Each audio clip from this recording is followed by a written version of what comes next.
Book 7, Part 2, of the Republic, by Plato. This recording is in the public domain. Read by Bob Neufeld. "What was the mistake?" he said. "After plane geometry," I said, "we proceeded at once to solids in revolution, instead of taking solids in themselves; whereas after the second dimension, the third, which is concerned with cubes and dimensions of depth, ought to have followed." "That is true, Socrates, but so little seems to be known as yet about these subjects." "Why, yes," I said, "and for two reasons. In the first place, no government patronizes them. This leads to a want of energy in the pursuit of them, and they are difficult. In the second place, students cannot learn them unless they have a director. But then a director can hardly be found, and even if he could, as matters now stand, the students, who are very conceited, would not attend to him. That, however, would be otherwise if the whole state became the director of these studies and gave honor to them. Then disciples would want to come, and there would be continuous and earnest search, and discoveries would be made. Since even now, disregarded as they are by the world, and maimed of their fair proportions, and although none of their votaries can tell the use of them, still these studies force their way by their natural charm, and very likely, if they had the help of the state, they would some day emerge into light." "Yes," he said, "there is a remarkable charm in them, but I do not clearly understand the change in the order. First you began with a geometry of plane surfaces?" "Yes," I said. "And you placed astronomy next, and then you made a step backward."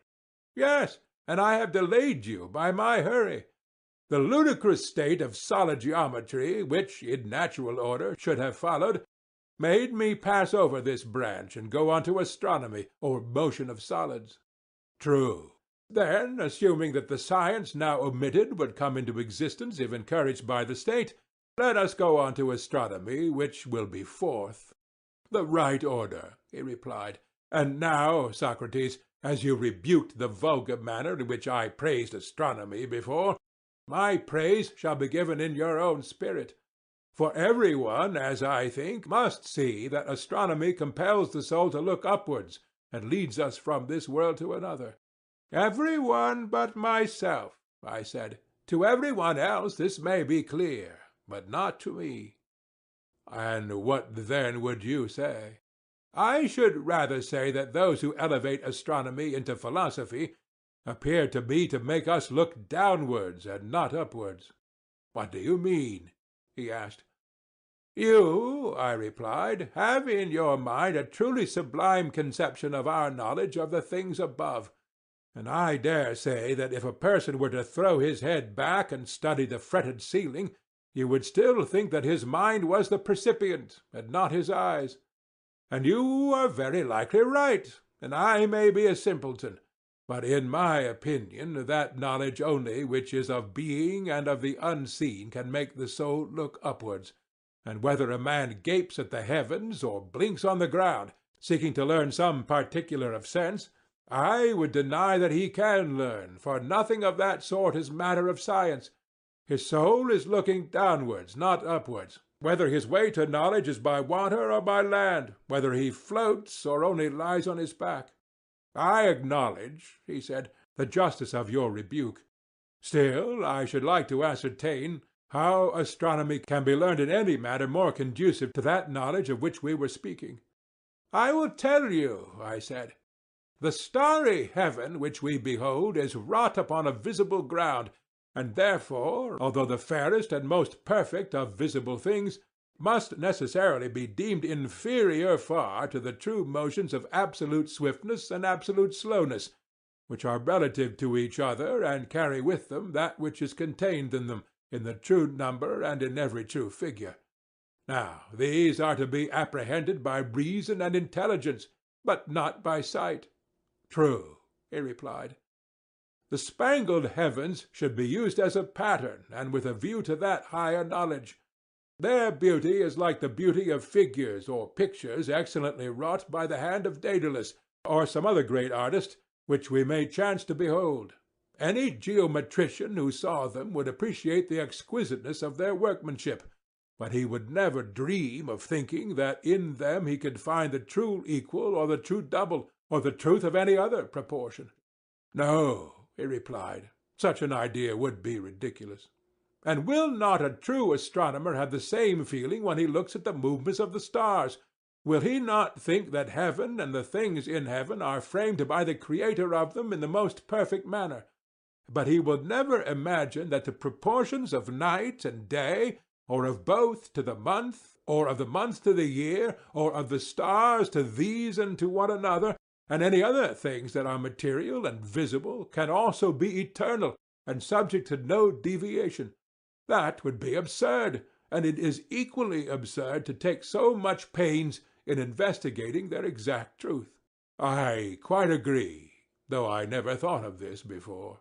Then, I said, in astronomy, as in geometry, we should employ problems and let the heavens alone if we would approach the subject in the right way, and so make the natural gift of reason to be of any real use. That, he said, is a work infinitely beyond our present astronomers. Yes, I said, and there are many other things which must also have a similar extension given to them if our legislation is to be of any value. But can you tell me of any other suitable study? No, he said, not without thinking. Motion, I said, has many forms, and not one only. 2 of them are obvious enough even to wits no better than ours, and there are others, as I imagine, which may be left to wiser persons. But where are the 2? There is a second, I said, which is the counterpart of the one already named. And what may that be? The second, I said, would seem relatively to the ears to be what the first is to the eyes. For I conceive that as the eyes are designed to look up at the stars, so are the ears to hear harmonious motions, and these are sister sciences, as the Pythagoreans say, and we, Glaucon, agree with them. Yes, he replied. But this, I said, is a laborious study, and therefore we had better go and learn of them, and they will tell us whether there are any other applications of these sciences. At the same time we must not lose sight of our own higher object. What is that? There is a perfection which all knowledge ought to reach, and which our pupils ought also to attain, and not to fall short of, as I was saying that they did in astronomy. For in the science of harmony, as you probably know, the same thing happens. The teachers of harmony compare the sounds and consonances which are heard only, and their labor, like that of the astronomers, is in vain. Yes, by heaven, he said, and 'tis as good as a play to hear them talking about their condensed notes, as they call them. They put their ears close alongside of the strings, like persons catching a sound from their neighbor's wall, one set of them declaring that they distinguish an intermediate note and have found the least interval which should be the unit of measurement, the others insisting that the 2 sounds have passed into the same, either party setting their ears before their understanding. You mean, I said, those gentlemen who tease and torture the strings and rack them on the pegs of the instrument. I might carry on the metaphor and speak after their manner of the blows which the plectrum gives, and make accusations against the strings, both of backwardness and forwardness to sound. But this would be tedious, and therefore I will only say that these are not the men, and that I am referring to the Pythagoreans, of whom I was just now proposing to inquire about harmony. For they too are in error, like the astronomers. They investigate the numbers of the harmonies which are heard, but they never attain to problems. That is to say, they never reach the natural harmonies of number, or reflect why some numbers are harmonious and others not.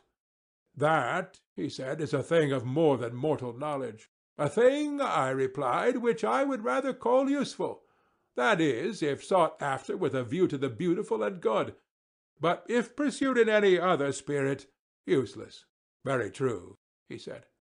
Now, when all these studies reach the point of intercommunion and connection with one another, and come to be considered in their mutual affinities, then, I think, but not till then, will the pursuit of them have a value for our objects. Otherwise there is no profit in them. I suspect so. But you are speaking, Socrates, of a vast work. What do you mean? I said. The prelude, or what? Do you not know that all this is but the prelude to the actual strain which we have to learn? For you surely would not regard the skilled mathematician as a dialectician. Oh, surely not, he said. I have hardly ever known a mathematician who was capable of reasoning. But do you imagine that men who are unable to give and take a reason will have the knowledge which we require of them? Neither can this be supposed. And so, Glaucon, I said, we have at last arrived at the hymn of dialectic. This is that strain which is of the intellect only, but which the faculty of sight will nevertheless be found to imitate. For sight, as you may remember, was imagined by us after a while to behold the real animals and stars, and last of all the sun himself. And so with dialectic. When a person starts on the discovery of the absolute by the light of reason only, and without any assistance of sense, and perseveres until by pure intelligence he arrives at the perception of the absolute good, he at last finds himself at the end of the intellectual world, as in the case of sight at the end of the visible. Exactly. Then this is the progress which you call dialectic? True. But the release of the prisoners from chains, and their translation from the shadows to the images and to the light, and the ascent from the underground den to the sun, while in his presence they are vainly trying to look on animals and plants and the light of the sun, but are able to perceive even with their weak eyes the images in the water, which are divine, and are the shadows of true existence, not shadows of images cast by the light of fire, which, compared with the sun, is only an image. This power of elevating the highest principle in the soul to the contemplation of that which is best in existence, with which we may compare the raising of that faculty which is the very light of the body to the sight of that which is brightest in the material and visible world, this power is given, as I was saying, by all that study and pursuit of the arts which has been described. I agree in what you are saying, he replied, which may be hard to believe, yet from another point of view is harder still to deny. This, however, is not a theme to be treated of in passing only, but will have to be discussed again and again. And so, whether our conclusion be true or false, let us assume all this, and proceed at once from the prelude or preamble to the chief strain, and describe that in like manner. Say, then, what is the nature and what are the divisions of dialectic, and what are the paths which lead thither? For these paths will also lead to our final rest. Dear Glaucon, I said, you will not be able to follow me here, though I would do my best, and you should behold not an image only, but the absolute truth, according to my notion. Whether what I told you would or would not have been a reality, I cannot venture to say. But you would have seen something like reality, of that I am confident. Doubtless, he replied. But I must also remind you that the power of dialectic alone can reveal this, and only to one who is a disciple of the previous sciences. Of that assertion you may be as confident as of the last. And assuredly no one will argue that there is any other method of comprehending by any regular process all true existence, or of ascertaining what each thing is in its own nature. For the arts in general are concerned with the desires or opinions of men, or are cultivated with a view to production and construction, or for the preservation of such productions and constructions. And as to the mathematical sciences, which, as we were saying, have some apprehension of true being, geometry and the like, they only dream about being, but never can they behold the waking reality so long as they leave the hypotheses which they use unexamined, and are unable to give an account of them. For when a man knows not his own first principle, and when the conclusion and immediate steps are also constructed out of he knows not what, how can he imagine that such a fabric of convention can ever become science? Impossible, he said. Then Dialectic, and dialectic alone, goes directly to the first principle, and is the only science which does away with hypotheses in order to make her ground secure. The eye of the soul, which is literally buried in an outlandish slough, is by her gentle aid lifted upwards, and she uses as handmaids and helpers in the work of conversion the sciences which we have been discussing. Custom terms them sciences, but they ought to have some other name, implying greater clearness than opinion, and less clearness than science. And this, in our previous sketch, was called understanding. But why should we dispute about names, when we have realities of such importance to consider? Why, indeed, he said, when any name will do which expresses the thought of the mind with clearness.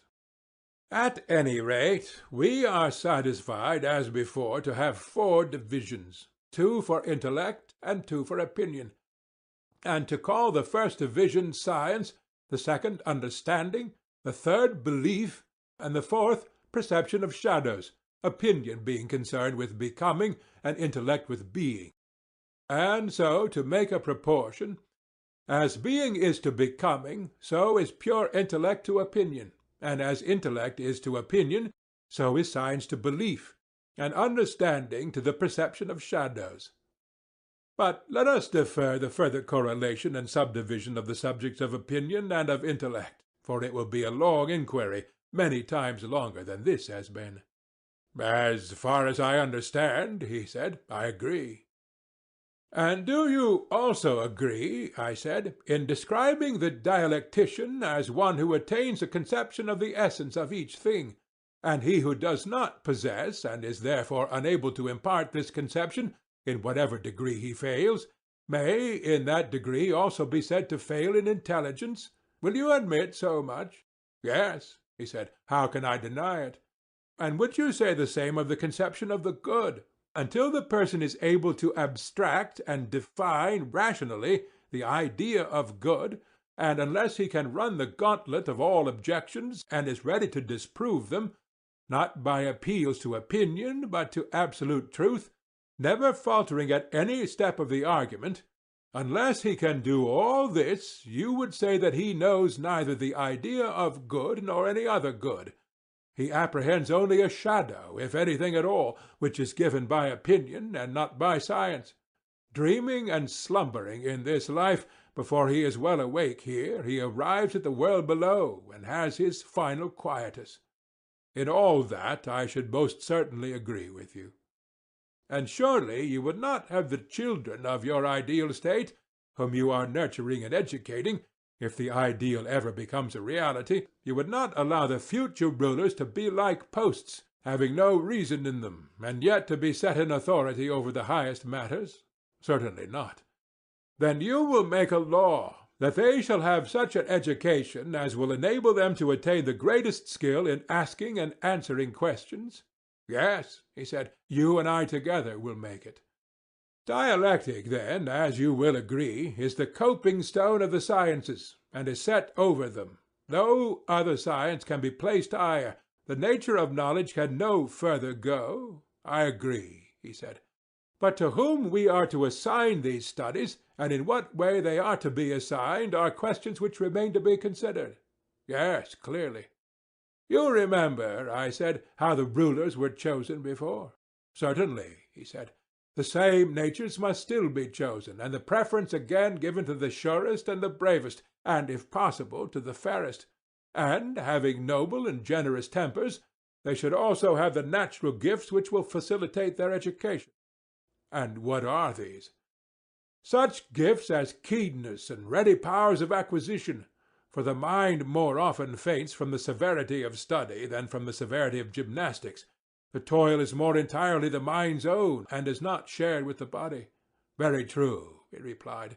Further, he of whom we are in search should have a good memory, and be an unwearied solid man who is a lover of labor in any line, or he will never be able to endure the great amount of bodily exercise and to go through all the intellectual discipline and study which we require of him. Certainly, he said, he must have natural gifts. The mistake at present is that those who study philosophy have no vocation, and this, as I was before saying, is the reason why she has fallen into disrepute. Her true sons should take her by the hand, and not bastards. What do you mean? In the first place, her votary should not have a lame or halting industry. I mean that he should not be half industrious and half idle. As, for example, when a man is a lover of gymnastic and hunting and all other bodily exercises, but a hater rather than a lover of the labor of learning or listening or inquiring, or the occupation to which he devotes himself may be of an opposite kind, and he may have the other sort of lameness. Certainly, he said. And as to truth, I said, is not a soul equally to be deemed halt and lame which hates voluntary falsehood, and is extremely indignant at herself and others when they tell lies, but is patient of involuntary falsehood, and does not mind wallowing like a swinish beast in the mire of ignorance, and has no shame at being detected? To be sure.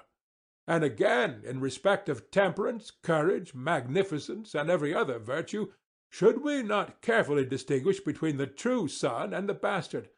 For where there is no discernment of such qualities, states and individuals unconsciously err, and the state makes a ruler and the individual a friend of one who, being defective in some part of virtue, is in a figure lame or a bastard.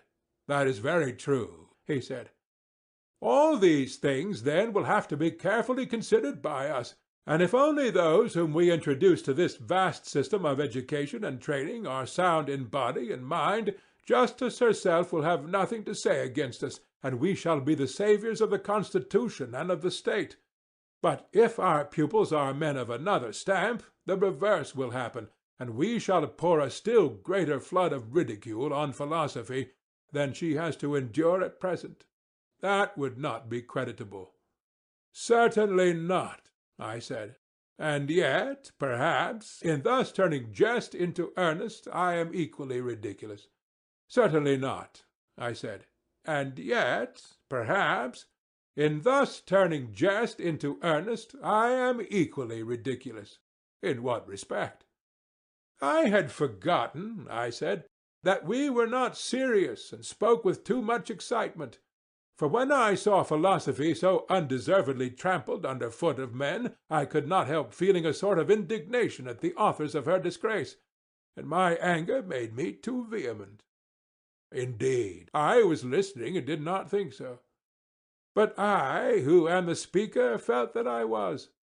And now let me remind you that, although in our former selection we chose old men, we must not do so in this.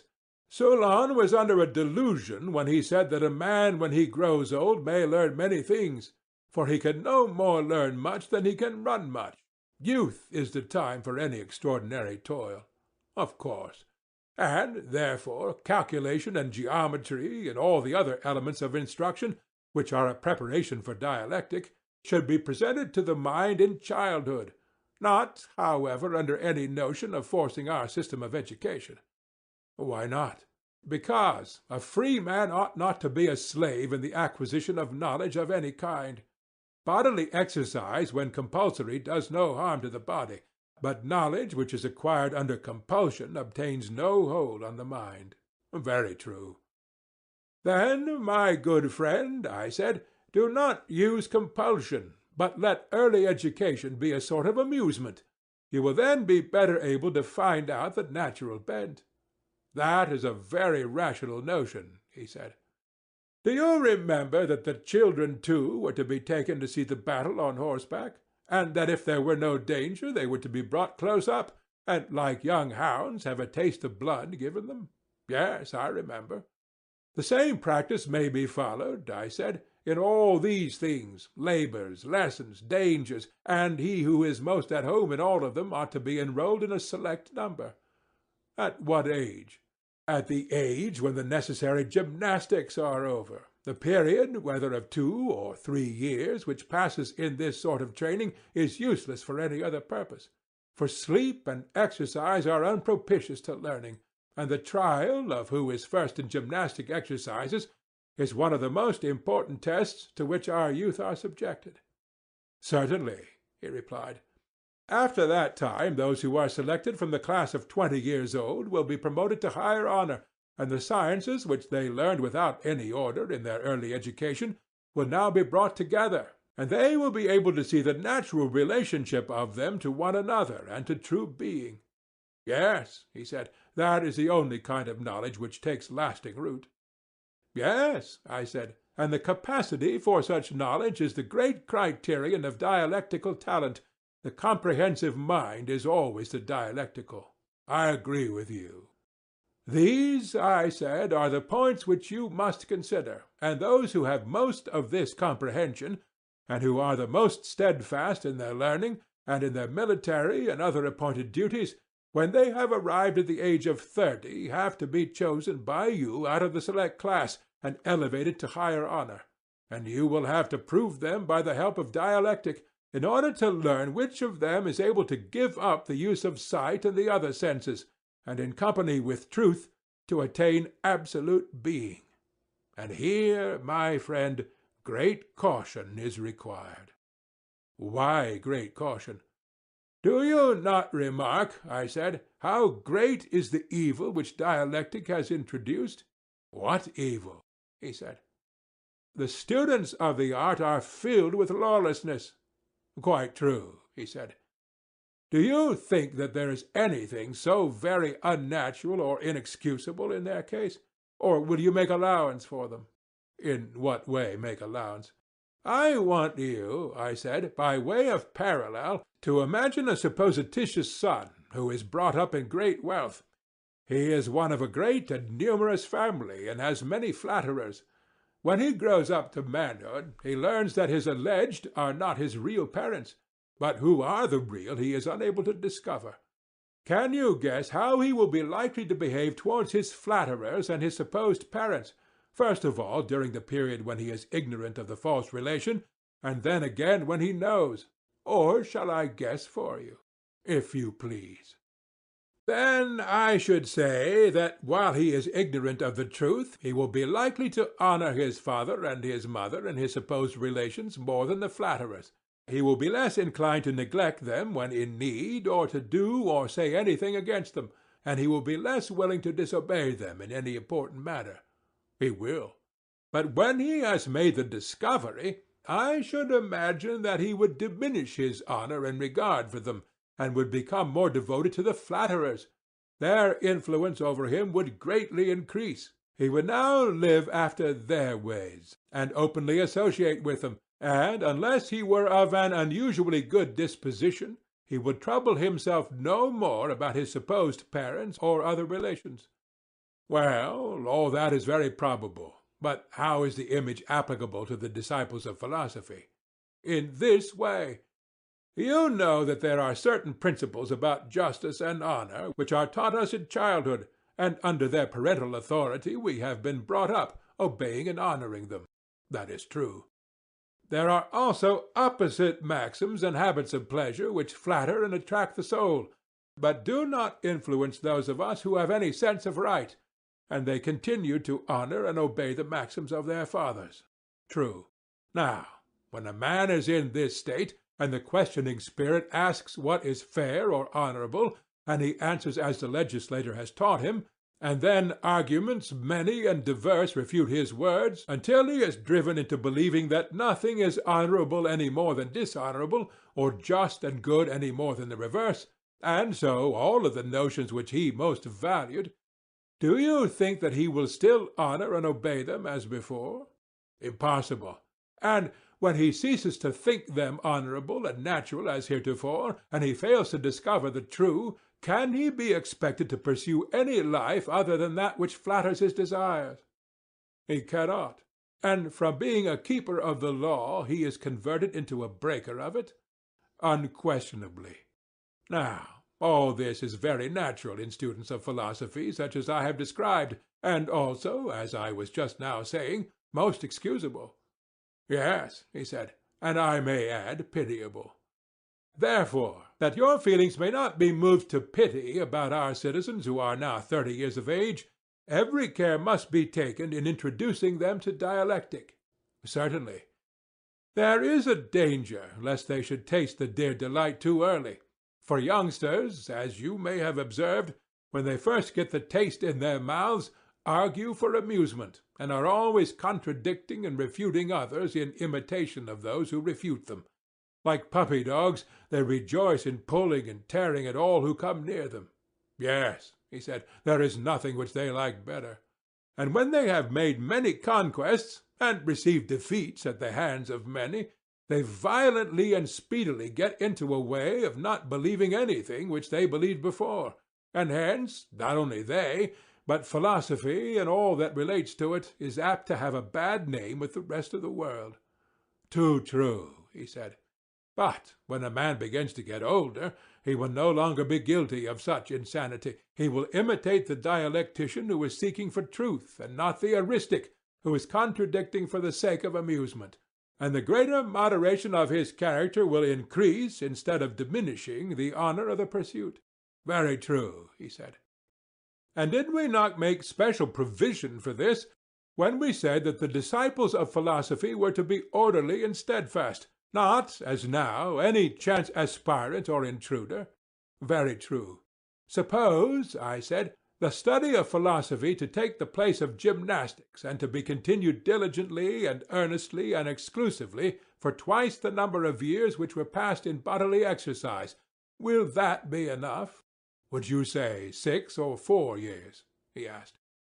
Say 5 years, I replied. At the end of the time they must be sent down again into the den, and compelled to hold any military or other office which young men are qualified to hold. In this way they will get their experience of life, and there will be an opportunity of trying whether, when they are drawn all manner of ways by temptation, they will stand firm or flinch. And how long is this stage of their lives to last? 15 years, I answered. And when they have reached 50 years of age, then let those who still survive, and have distinguished themselves in every action of their lives, and in every branch of knowledge, come at last to their consummation. The time has now arrived at which they must raise the eye of the soul to the universal light which lightens all things, and behold the absolute good. For that is the pattern according to which they are to order the state and the lives of individuals, and the remainder of their own lives also. Making philosophy their chief pursuit, but, when their turn comes, toiling also at politics and ruling for the public good, not as though they were performing some heroic action, but simply as a matter of duty. And when they have brought up in each generation others like themselves, and left them in their place to be governors of the state, then they will depart to the islands of the blessed and dwell there. And the city will give them public memorials and sacrifices, and honor them, if the Pythian oracle consent, as demigods, but, if not, as in any case blessed and divine. You are a sculptor, Socrates, and have made statues of our governors faultless in beauty. Yes, I said, Glaucon, and of our governesses too. For you must not suppose that what I have been saying applies to men only, and not to women as far as their natures can go. There you are right, he said, since we have made them to share in all things like the men. Well, I said, and you would agree, would you not, that what has been said about the state and the government is not a mere dream, and although difficult, not impossible, but only possible in the way which has been supposed. That is to say, when the true philosopher-kings are born in a state, one or more of them, despising the honors of this present world which they deem mean and worthless, esteeming above all things right and the honor that springs from right, and regarding justice as the greatest and most necessary of all things, whose ministers they are, and whose principles will be exalted by them when they set in order their own city. How will they proceed? They will begin by sending out into the country all the inhabitants of the city who are more than 10 years old, and will take possession of their children, who will be unaffected by the habits of their parents. These they will train in their own habits and laws, I mean in the laws which we have given them. And in this way the state and constitution of which we were speaking will soonest and most easily attain happiness, and the nation which has such a constitution will gain most. Yes, that will be the best way. And I think, Socrates, that you have very well described how, if ever, such a constitution might come into being. Enough, then, of the perfect state, and of the man who bears its image. There is no difficulty in seeing how we shall describe him. There is no difficulty, he replied, and I agree with you in thinking that nothing more need be said. End of Book 7.